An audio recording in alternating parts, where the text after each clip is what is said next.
Hello students, इस video में हम ये सीखेंगे कि जब भी हम वांट वर्ड को एक सेंटेंस में यूज करते हैं तो हमें कौन कौन सी बातों का ध्यान रखना चाहिए।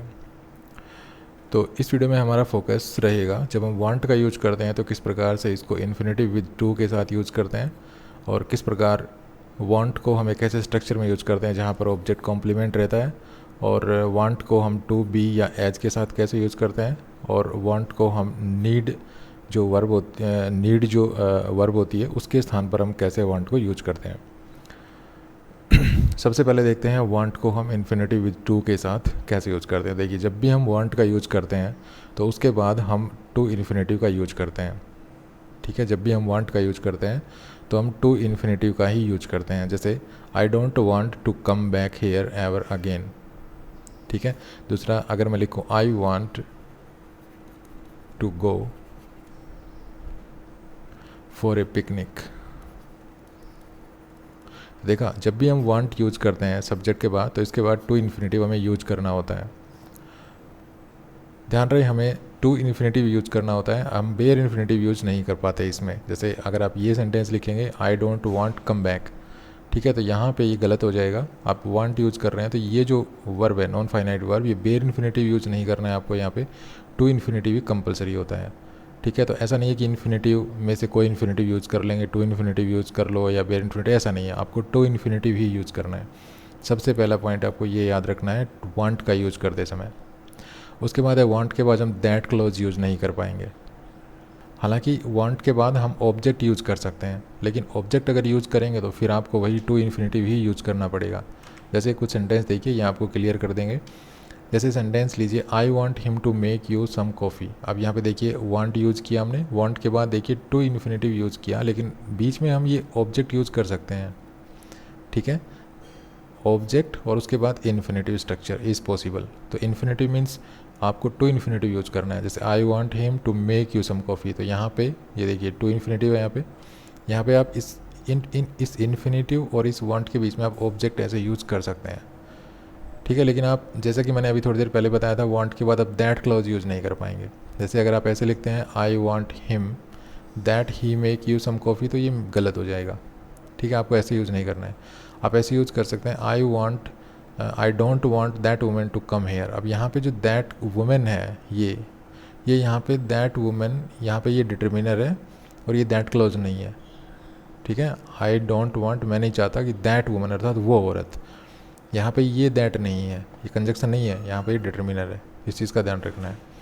तो इस स्लाइड में हमने क्या सीखा कि वांट हम जब भी यूज़ करते हैं तो उसके बाद हम टू इन्फिनेटिव यूज़ करते हैं। दूसरा, हम वांट के बाद और टू इन्फिनेटिव के बीच में ऑब्जेक्ट यूज़ कर सकते हैं, लेकिन वांट के बाद हम दैट क्लोज कभी भी यूज़ नहीं करेंगे। चलिए नेक्स्ट पॉइंट पे आते हैं।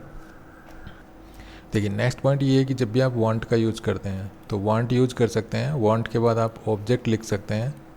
ठीक है, और ऑब्जेक्ट के बाद आप जो है एक कॉम्प्लीमेंट भी यूज़ कर सकते हैं, जिसको हम ऑब्जेक्ट कॉम्प्लीमेंट कहेंगे। मतलब ये ऑब्जेक्ट कॉम्प्लीमेंट यूज़ कर सकते हैं आप।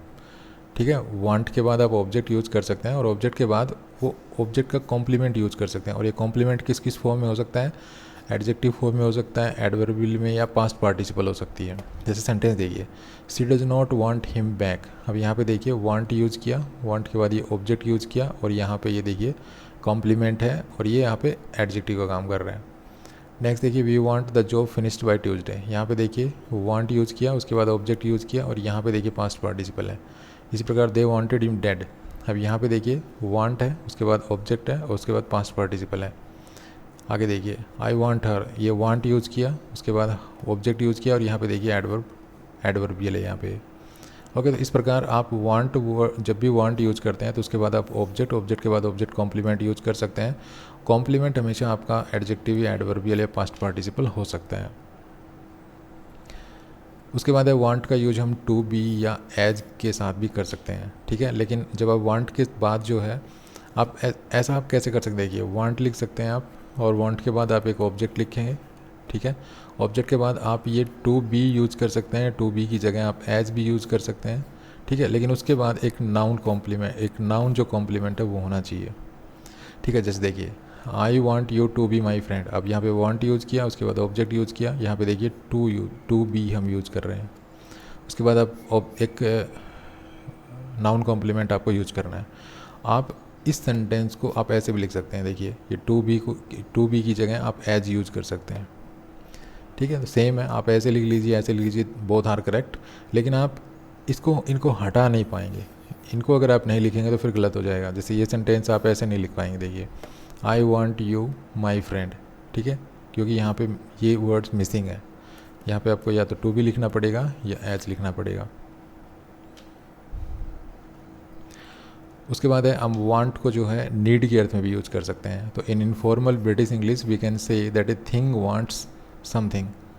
हम इस सेंस में वांट को नीड के अर्थ में यूज़ कर सकते हैं कि ए थिंग नीड्स या वांट्स समथिंग, ठीक है। जैसे that watch wants A repair, भाई उस घड़ी को रिपेयर की ज़रूरत है, तो यहाँ पे वांट्स यूज़ किया हमने, ठीक है। यहाँ पे हम नीड भी यूज़ कर सकते हैं, that watch needs a repair, ठीक है। Your hair wants a good brush, अब यहाँ पे देखिए your hair needs a good brush, ठीक है। तो इस तरह से हम वांट का यूज़ कर सकते हैं नीड की सेंस में, ठीक है। इस घड़ी को रिपेयर की ज़रूरत है, तो यहाँ नीड की सेंस में वांट का यूज हुआ है। यहाँ पे हेयर को ब्रश की ज़रूरत है, तो यहाँ पे नीड की सेंस में वांट का यूज हुआ है।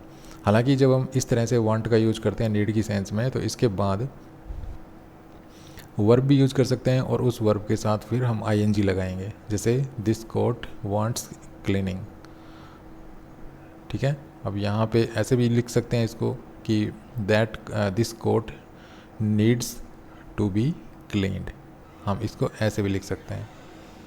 तो इस तरह से हम वांट का यूज़ नीड की सेंस में करते हैं।